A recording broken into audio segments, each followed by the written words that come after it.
श्री स्वामी समर्थ. गणपती बाप्पांना अतिशय प्रिय असलेली तिथी म्हणजे संकष्टी चतुर्थी. संकष्टी चतुर्थीचा दिवस हा गणपती बाप्पांना समर्पित असतो. या दिवशी गणेश तत्व हे जास्त प्रमाणामध्ये कार्यशील असते.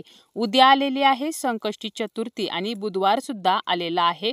बुधवार हा गणपती बाप्पांचा वार आहे.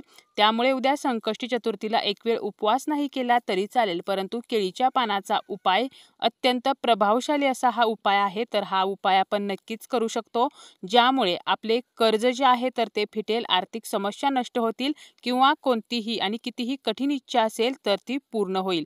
कोणत्याही इच्छेसाठी आपल्याला हा उपाय करता येतो आणि हा उपाय कोणतीही व्यक्ती करू शकते. हा उपाय कसा करायचा याची संपूर्ण माहिती आपण आजच्या या व्हिडिओमध्ये पाहणार आहोत. व्हिडिओला सुरुवात करण्या अगोदर तुम्ही जर चॅनलवरती नवीन असाल आणि पहिल्यांदाच माझे व्हिडिओ पाहत असाल तर चॅनलला सबस्क्राईब करा. व्हिडिओ माहितीपूर्ण वाटला तर व्हिडिओला लाईक करा. हिंदू धर्मामध्ये केळीच्या झाडाला अनन्यसाधारण महत्त्व आहे. धार्मिकदृष्ट्या काही झाडे आहेत जी अतिशय फलदायी असतात. त्यापैकीच एक झाड म्हणजे केळीचं झाड.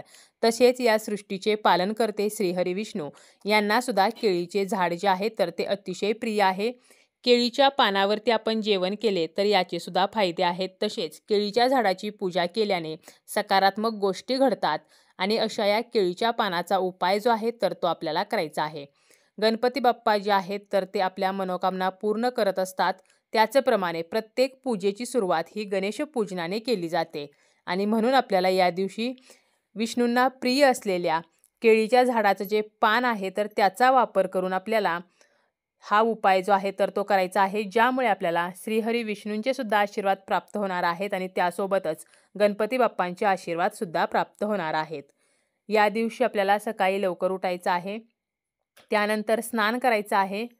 शक्य तेवढ्या लवकर आपल्याला स्नान आटोपायचं आहे आणि स्नान करताना आंघोळीच्या पाण्यामध्ये चिमूटभर हळद आणि 4 थेंब गंगाजल टाकायचं आहे, ज्यामुळे सर्व नकारात्मकता जी आहे तर ती नष्ट होईल. त्याचप्रमाणे आपल्याला लाल रंगाचे वस्त्र जे आहेत तर ते परिधान करायचे आहे किंवा आपण पिवळ्या रंगाचे वस्त्रसुद्धा परिधान करू शकतो. चुकूनही काळ्या रंगाचं वस्त्र परिधान करायचं नाही. यानंतर आपल्याला गणपतीची विधिवत पूजा करायची आहे. सर्वप्रथम आपल्याला दिवा लावून घ्यायचा आहे. शक्यतो या दिवशी तुपाचा दिवा लावायचा आहे. दिव्याला हळदी कुंकू अक्षता फूल अर्पण करायचं आहे आणि यानंतर एका तामणामध्ये गणपतीची मूर्ती ठेवायची आहे. जर मूर्ती नसेल तर फोटो आपल्याला स्वच्छ करून घ्यायचा आहे आणि मूर्ती असेल तर मूर्तीला आपल्याला विधिवत अभिषेक करायचा आहे. हा अभिषेक सर्वप्रथम स्वच्छ पाण्याने, त्यानंतर पंचामृताने आणि पुन्हा स्वच्छ पाण्याने करायचा आहे. यानंतर ही मूर्ती आपल्याला कोरडी करून जागेवरती ठेवायची आहे. आपण देवघरामध्ये पूजा करू शकतो किंवा सेपरेट पाटावरती सुद्धा पूजा करू शकतो. देवघरामध्ये जर पुरेशी जागा नसेल तर आवर्जून या दिवशी सेपरेट पाटावरती किंवा चौरंगावरती आपल्याला गणपतीची विधिवत पूजा करायची आहे. मूर्तीला हळदी कुंकू लावायचं आहे. यानंतर आपल्याला थोड्याशा अक्षता अर्पण करायच्या आहेत, दुर्वा अर्पण करायच्या आहेत, आवर्जून जास्वंदीचं फूल अर्पण करायचं आहे. लाल रंगाचं जे जास्वंदीचं फूल आहे तर ते अर्पण करायचं आहे, कारण गणपती बाप्पांना लाल रंगाचं जास्वंद जे आहे तर ते अतिशय प्रिय आहे. यानंतर आपल्याला अगरबत्ती लावायची आहे, धूप लावायचं आहे. तसेच नैवेद्यामध्ये मोदक किंवा बुंदीचे लाडू ठेवायचे आहेत. काहीच शक्य नसेल तर गुळ खोबऱ्याचा नैवेद्य किंवा खडीसाखरेचा नैवेद्य ठेवायचा आहे. यानंतर आपल्याला आरती जी आहे तर ती सुद्धा करायची आहे आणि दिवसभरामध्ये जेव्हा आपल्याला वेळ मिळेल तेव्हा किंवा पूजा झाल्यानंतर लगेचच आपल्याला केळीच्या पानाचा जो उपाय आहे तर तो करायचा आहे. आता हा उपाय करण्यासाठी आपल्याला एक केळीचं पान घ्यायचं आहे. पान जे आहे तर ते स्वच्छ करून घ्यायचं आहे, परंतु केळीचं पान स्वच्छ करताना एक काळजी घ्यायची आहे की याचे जे डाग आहेत तर ते आपल्या कपड्यांना पडणार नाहीत, कारण केळीच्या पानाचे जर कपड्यांना डाग पडले तर ते सहसा निघत नाहीत. ही एक काळजी घ्यायची आहे.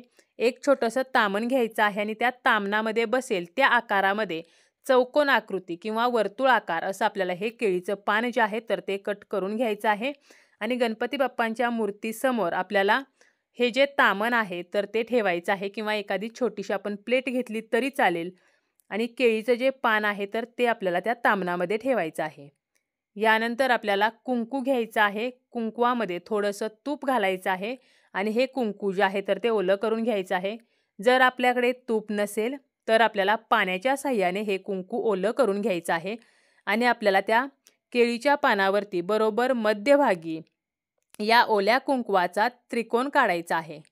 त्यानंतर आपल्याला काय करायचं आहे, मुठभर मसूर डाळ घ्यायची आहे आणि आपल्याला गणपती बाप्पांचं स्मरण करत ही मसूर डाळ जी आहे तर ती त्या त्रिकोणामध्ये आपल्याला ठेवायची आहे।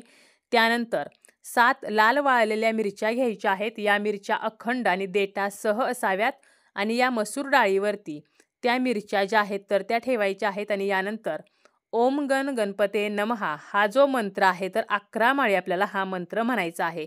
आता एवढे शक्य नसेल तर किमान 108 वेळेला आपल्याला ओम गण गणपते नमः तर हा मंत्र म्हणायचा आहे। यानंतर आपल्याला एक वेळेला गणपती अथर्वशीर्ष म्हणायचा आहे। त्यासोबतच आपल्याला एक वेळेला गणपती स्तोत्र जे आहे तर ते सुद्धा म्हणायचे आहे। अशा प्रकारे आपल्याला हा उपाय जो आहे तर तो करायचा आहे। उपाय करून झाल्यानंतर आपल्याला गणपती बाप्पांचं जे अथर्वशीर्ष आहे आणि गणेश स्तोत्र जे आहे तर ते म्हणून झाल्यानंतर हात जोडून आपली जी समस्या आहे, समस्या कोणतीही असू द्या, आर्थिक समस्या असेल, घरामध्ये पैसा येत नाही, आलेला पैसा टिकत नाही, किंवा कर्ज जे आहे तर ते वाढत आहे, किंवा आपल्या मुलाबाबत, आपल्या पतीबाबत किंवा घरातल्या एखाद्या दुसऱ्या व्यक्तीबद्दल जर काही समस्या आहे, त्याच्या जीवनामध्ये जर एखादी अडचण असेल तर ती अडचण किंवा ती समस्या, ते जे दुःख आहे तर ते गणपती बाप्पांना सांगायचं आहे आणि या समस्येतून आम्हाला बाहेर काढा अशी प्रार्थना आपल्याला करायची आहे। उपायासाठी वापरलेलं जे साहित्य आहे तर दुसऱ्या दिवशी स्नान करून स्वच्छ वस्त्र परिधान करून यानंतर आपल्याला हे साहित्य उचलायचं आहे आणि वाहत्या पाण्यामध्ये किंवा एखाद्या झाडाखाली मातीमध्ये आपल्याला त्याचं विसर्जन करायचं आहे।